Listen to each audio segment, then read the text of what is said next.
अस्सलाम वालेकुम नाज़रीन, मैं हूं हुसैन बख्श सोलंकी और आप मुझे देख रहे हैं सोशल मीडिया प्लेटफार्म से। मैं इस वक्त मौजूद हूं हल्का PB 14, जिस पर इलेक्शन कमीशन ऑफ पाकिस्तान ने रिकाउंटिंग के अहकाम सादर किए थे। सरदार ग़ुलाम रसूल उमरानी जो कि पाकिस्तान पीपल्स पार्टी के उम्मीदवार हैं, उनकी जानिब से उज़रदारी दरख्वास्त दी गई थी, जिस पर रिकाउंटिंग का सिलसिला पिछले 2 दिन से जारी है। गुज़िश्ता दिन यहाँ पर रिकाउंटिंग की गई, जो सुबह 11 बजे शुरू हुई और रात 8 बजे तक जारी रही। उसमें 5 से 6 पोलिंगें जो है वो काउंट की गई, जिनमें रेशो जो वोटिंग का था वो जो फॉर्म 45 जारी किया गया था RO की जानिब से, उससे कोई ज़्यादा जो है वो मुख्तलिफ नहीं था। और अलबत्ता उन 5 पोलिंगों में उनके वोट जो हैं वो कम हुए हैं, दोनों उम्मीदवारों के, जिन्हें रिजेक्ट किया गया है रिकाउंटिंग में।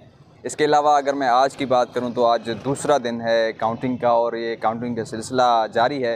मैं आपको बताऊं कि RO इस काउंटिंग की निगरानी कर रहे हैं और डिस्ट्रिक्ट रिटर्निंग ऑफिसर, इसके अलावा इलेक्शन कमीशन ऑफ पाकिस्तान के नुमाइंदे भी इस काउंटिंग में मौजूद हैं।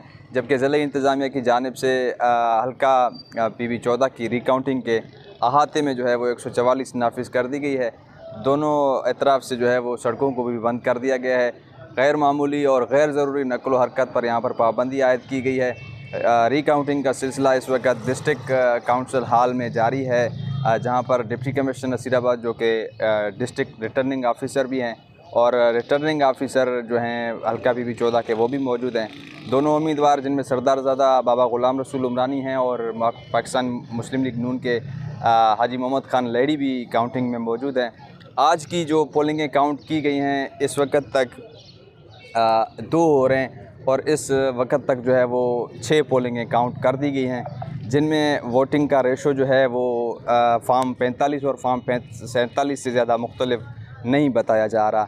अलबत्ता ये काउंटिंग का सिलसिला आज किसी भी सूरत में डिस्ट्रिक्ट रिटर्निंग ऑफिसर और रिटर्निंग ऑफिसर को ख़त्म करना है और शाम तक जो है वो इलेक्शन कमीशन ऑफ पाकिस्तान को रिपोर्ट भेजनी है, जिसके बाद इस हल्के का असर नो फॉर्म जारी किया जाएगा, जिसमें जो है वो हतमी नतीजा सामने आ सकेगा। हुसैन बख्श सोलंकी को इजाज़त दीजिए।